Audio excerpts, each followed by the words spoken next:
नमस्कार दोस्तों, आज के वीडियो में हम बात करेंगे जॉन सी बोगल द्वारा लिखित किताब common sense on mutual funds की कि कैसे आप और हम इस किताब की जानकारियों का फ़ायदा उठा करके अपने इन्वेस्टमेंट पर बेहतर रिटर्न प्राप्त कर सकते हैं या कैसे हम म्यूचुअल फंड्स चुनें जिनसे कि हमें अधिक से अधिक फ़ायदा हो।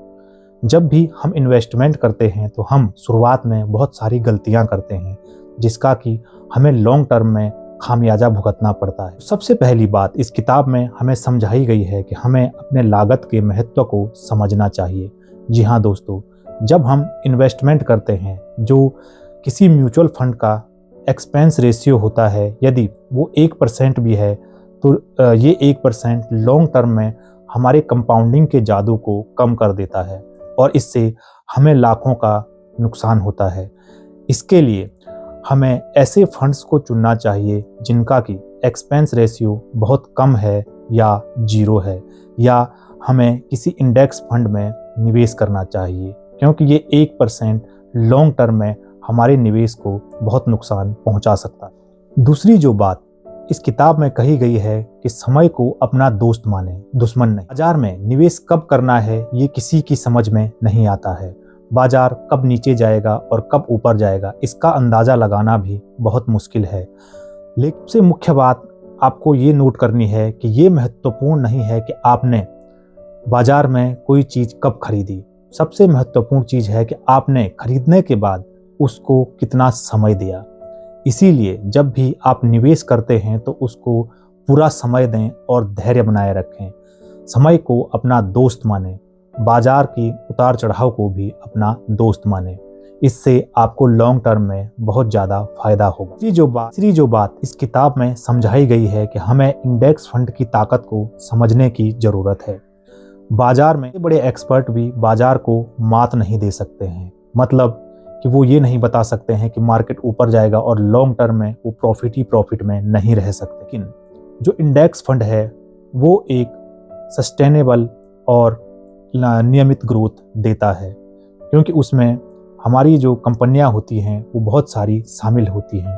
व्यक्तिगत स्टॉक को चुनने के बजाय हमें इंडेक्स फंड में निवेश करना चाहिए। इससे लॉन्ग टर्म में हमारी अच्छी खासी वेल्थ जनरेट होने की संभावना रहती है। चौथी जो बात इस किताब में समझाई गई है कि हमें इन्वेस्टमेंट करने से पहले अत्यधिक विविधता से बचना चाहिए, कि मतलब हमें 20-30 म्यूचुअल फंड्स को नहीं चुनना चाहिए। हमें अपने इन्वेस्टमेंट को सीमित 2-3 या मैक्सिमम 5 म्यूचुअल फंड्स तक सीमित रखना चाहिए।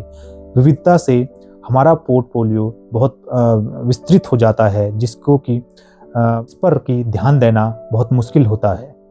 यदि हमारे पास 3-4 अच्छे फंड्स हैं तो वही बाजार को मात देने में सक्षम होते हैं। पांचवी और अंतिम बात जो इस किताब का सार है वो ये है कि हमें अपनी योजना पर टिके रहना चाहिए।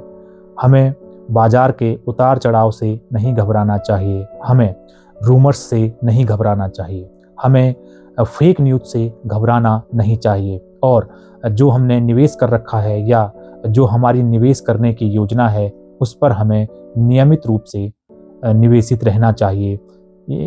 इन्हीं बातों का फ़ायदा उठा करके हम और आप मार्केट से अच्छा खासा पैसा बना सकते हैं।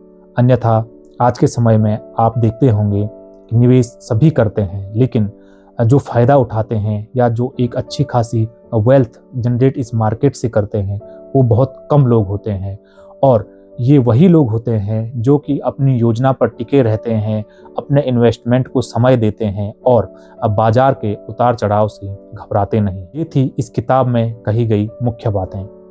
आपको ये वीडियो कैसा लगा हमें ज़रूर बताएं, और इसी प्रकार की जानकारी के लिए कृपया हमारे चैनल को सब्सक्राइब करना ना भूलें। धन्यवाद।